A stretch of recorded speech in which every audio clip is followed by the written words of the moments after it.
All that matters is how you see yourself. If you see yourself as the king, you know what I mean, you see yourself with all the belts and all everything, and no matter what no one else says, as long as you see that and really believe in it, then that's what's going to happen. Who can tell you otherwise? Who says what way you see things? Who says what you see out of your eyes?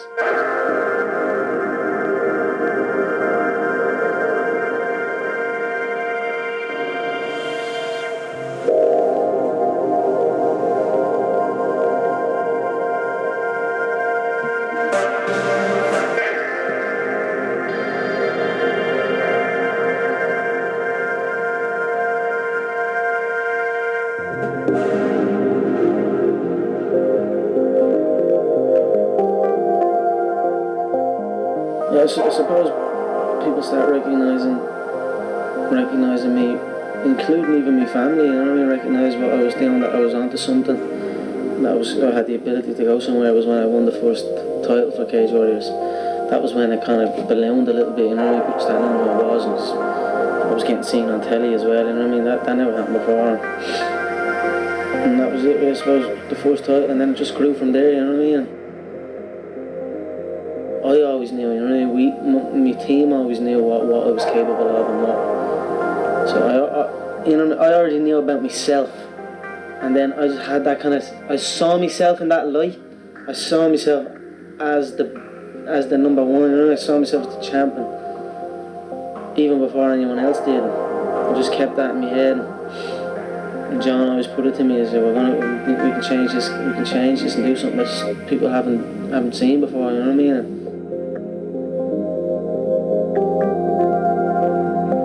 What made Conor maybe a little bit different to other fighters I've trained, he wasn't necessarily, like, I don't particularly like the word talent, he wasn't necessarily more talented than anybody else. And I trained some pretty high level athletes before I met Conor as well. But what made him a little bit different was I could see right from the beginning he was very curious about how jiu-jitsu worked and how martial arts worked. Whereas some guys might come in and they'll train hard when they're in the gym, and then they kind of switch off, go home and do other stuff. I could see Conor was pretty early on fairly obsessive.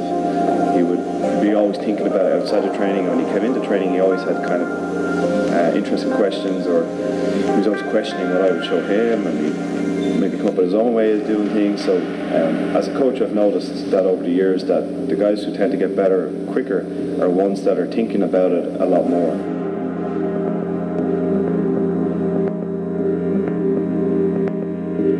I knew growing up and all, when I was really young, it was always something I thought about, you know what I mean? I had some situations where people would say something or something would happen, you know what I mean? And I might, you know what I mean? I felt like I needed to be able to defend myself, you know what I mean? If you're walking down the street and something happens and someone starts something, you know what I mean? I walk by a group of people and they're saying something, and things like that happened a few times, you know what I mean? And then I said, right, yes, I'm going to go and train. If anyone says that to me, then they're going to know about it, you know what I mean? That's how I started. I remember walking back from school, walked by a load of blokes, some load of youngsters, and I was just on my own, little kid, my school bag and all. And he started saying something or whatever, and I just turned away, and then he came running at me, and I just ran off. There was about 6 of them. So instead of going and bringing my school bags, I emptied out all my school bags, and I had like a dumbbell, you know, a weight off a dumbbell. And I took that out, took the weights off the dumbbell, and I just stuck the dumbbell in my bag, and I always used to walk home with the bag a little bit open, ready to go. In case anything happened, I was just walking to school with no school books, and no nothing, and then walking home and nothing. Just walking in with that little barbell. And I used to have a little joke, and I'd plan what would happen if I came across, or if something happened, you know what I mean? I had a little routine. Like, even there used to be a punch bag at the back, and instead of going out and punching it, I used to go out and hit it with the barbell. Just like that, because I knew it was a big solid steel bar. I just wanted to hit them enough so I could get away and get myself to safety. I just got into it, not really, I didn't care about sport. Like, I don't care about sport fighting, I still really don't. I didn't get in it to be the All-Ireland champion or the world champion. I didn't get in it. I just got in it so people would say, right, this guy can do this, or this guy does a bit of training, or does something. We'll just watch him, we'll just leave him alone. That was how I started doing it. And then, turns out, I was good at it, you know what I mean? And that's it, I just got lost in it then, and it became more than just that. I met Tom Egan. who was the first Irish guy in the UFC 93 when they came to Dublin. He used to teach me how to grapple, I used to teach him how to box, and we'd have a little scrap at the end of it. And then we were doing that for a while. I'd stay up in his from Friday, Saturday, Sunday, and then come home. And then we found out he knew about John's, or had heard about John Kavanagh's straight back gym, and you can go and actually train properly in a gym, like not just in a shed, which is what we were doing. Yeah, Conor, like at the beginning he went through a really good spell. He was competing well, he was training hard. And then he gets to get into those kind of late teens, problem years when he was 18, 19, 20, and maybe he went a little bit off-road, and we kind of missed him for about a year in the gym. And that's it, I just was in and out of the gym, and I'd come, I'd fight, then I'd off for 2 months, then I go back, you know what I mean? That was the kind of relationship I had. And then one time, my first loss, he put me as the headline of one of the shows, John did. Everyone would kind of hear that I was doing this new thing, this cage where you can kick and do magic. I mean, that's kind of, so a lot of people come out to see me, and I don't know, I felt a lot of pressure, and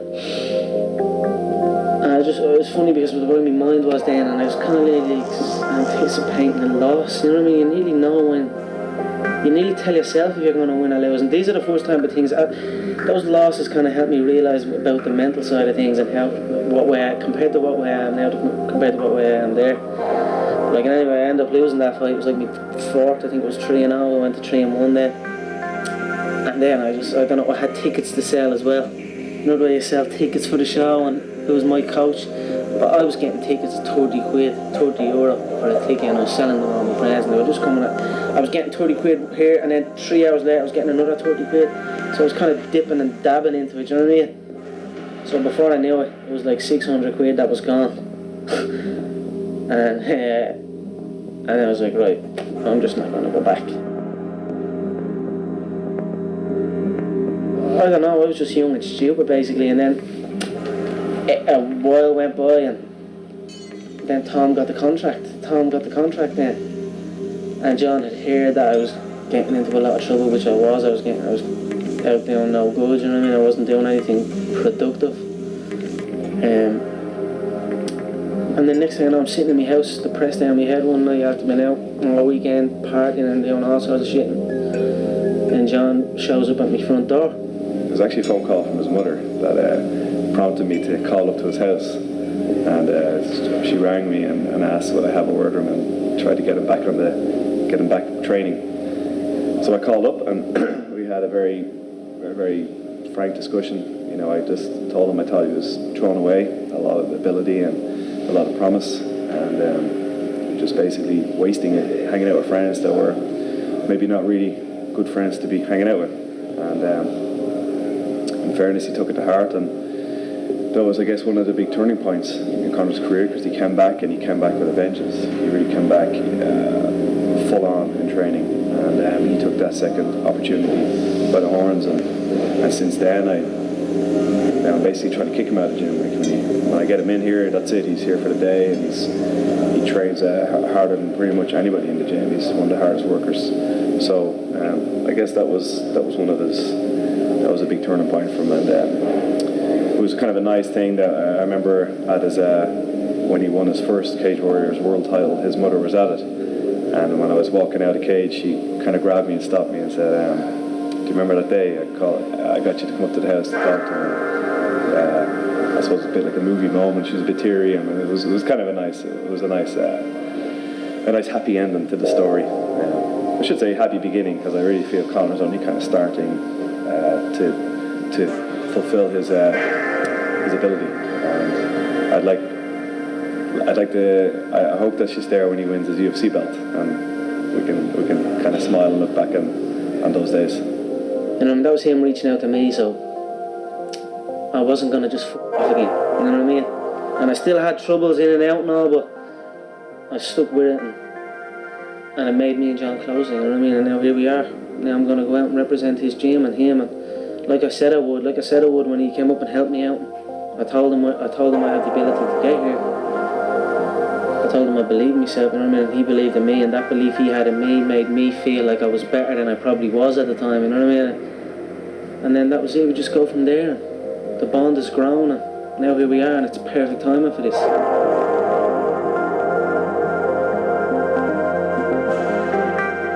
Yeah, man, Gunny's been an inspiration, you know, he's been an inspiration to all of us, the way he approaches things, and I've definitely taken a lot from Gunny, you know what I mean, and getting to train with him has been great. We're different, but we're not different, you know what I mean, there's a lot of similarities as well. I've definitely taken a lot from him, and we definitely, when we're around each other, we always bounce back and forth with things, and we talking about stuff, and seeing his success, you know what I mean, I could see myself in there as well, you know what I mean, before. Well, again, it's like everyone saw where he was going. Everyone saw where I was going. I think what Conor's going to bring a little bit different to MMA that people haven't seen before. And I would say the same with his teammate Gunnar Nelson, is that they're both obsessive about improving their skill set. There does seem to be a trend in mixed martial arts to get to a pretty good level of striking and grappling. And then when you're at that level, stop learning. Instead, just focus on like sparring and fighting really, really hard, lifting loads of weights and taking supplements and just trying to get bigger and stronger and faster, but keeping the skill set about the same. What we try and do here that's maybe a little bit different is that we're constantly trying to improve our skill sets. An example in boxing is like Bernard Hopkins, who's a man in his mid-40s and he's beating guys in their early 20s. It's not because he's stronger or faster than them, it's just that his technique is far superior. In my own sport, you have someone like Anderson Silva that, I mean, you look at him, he's not the most physically imposing fighter there is, or I think now he's in his late 30s and looks like a guy that kind of enjoys his life outside of training. But he's so far ahead of everybody in terms of skill that he can make good, strong opponents look ridiculous. And that's, I think, my goal as a coach. And I can see it in my fighters, my top fighters as well, that they're just always trying to get better and better and better skill-wise. And when Gunny went into the UFC, I thought the way he grappled would make people look at MMA different. And with Conor, I think the way he strikes is just different to almost everybody, bar maybe Anderson Silva. And I think when people start seeing that, it's going to make them look at the striking element of MMA different than they have before. So it might be, maybe I'm saying it because I'm their coach, but I do genuinely think those two guys can change the landscape of mixed martial arts. Again, you're trying to take inspiration from everything around you, you know, I take inspiration from looking at my teammates battling through hard fights and just giving it their all and fighting to the last breath. Do you know what I mean? Like literally Roddy, when he fought that Wilson guy, and he was up the rounds and then he got caught. He took some heavy shots, but he was up. It was a really close fight. He was edging it. I thought, you know, it was coming to the end of the fight.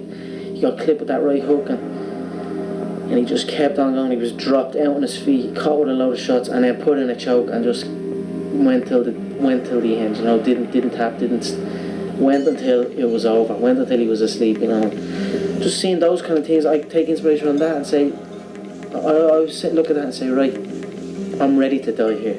And I say that to myself before I go out, I say, I'm ready to die here. And there's no more, because I tapped to a choke before, and I thought, I nearly felt I beat myself up before that. I took a lot from that loss, that time I was beating my second loss. I took a lot from that, you know what I mean, because the way I was thinking beforehand, and so when the choke kind of went on, I just felt like, then I had to sit with that saying, man, I tapped too early, I had caught him, I dropped him. And I'd bust him over the eye. He had a big gash over his eye, and he caught me with a takedown and ended up catching me in the choke. And then seeing me teammates do things like that, you know what I mean? Maybe that was a year later or whatever. And then again, like I say, I'm growing every time. But now I'm ready to die. There's no give. There's no give to chokes. There's no give to nothing. Just go until it's over. And as well, I feel like I'm the best, but I know the work I'm putting in, and I know the time I'm putting in. I know that I'm not. I know that nothing else. I don't have anything else going. There's nothing else I do. I don't do all else other than this. I wake up. I go training. I come home. Even I get some food. Even getting food, I'm doing shit. I'm fidgeting with things, thinking about things, and then I go training again. Maybe again three times sometimes, and then I go home, and then I'm up half the night just doing shit again, you know what I mean? Like, look, you probably can't see that wall there, but that's from me side kicking that wall and spinning. Look, see the footprint there? Can you see that footprint now? And then marks on it. Those marks are just from me waking up at 4 o'clock in the morning and side kicking the wall, or spin kicking the wall, or jabbing the wall, or elbowing the wall, or doing something. I mean, that's just the way it is. It's 24/7 in my head. I always think about it. I'm always doing. I don't do anything else. And knowing that I have that kind of mentality about it, that's what gives me confidence going in there. You know, I've already visualised what's ahead of me here. I've already visualised my hands getting wrapped and what maybe walking out to the weigh-ins, walking out to the cage. I can see everything. I can see. Of course, I visualise the belt, man. That belt is on me up 24/7. You know what I mean? I'm not going in there to shake no one's hand. I'm not going in there to be the token Irish guy. You know what I mean? Wear a paddy hat and a pot of gold. You know what I mean? Carry out a pot of gold and have a ginger beard or something. I mean, you know what I mean? I'm just going out there and I'm going out there to go at people. I'm not afraid of them. Trust me. No. What do you think? I'm afraid of him, like? Man, I would fight that guy in a heartbeat. I would fight any of them in a heartbeat. I would go forward and I would go at them. You know what I mean? It's a fight at the end. It doesn't matter who. There is no opponent. There's no Jose Aldo. Who the f is Jose Aldo? There's no one. You're against yourself. You know what I mean? You're against yourself. And I just feel like I'm able to beat myself. You know what I mean? I can beat me mind. Do you know what I'm trying to say? I believe in myself so much that nothing is going to stop me.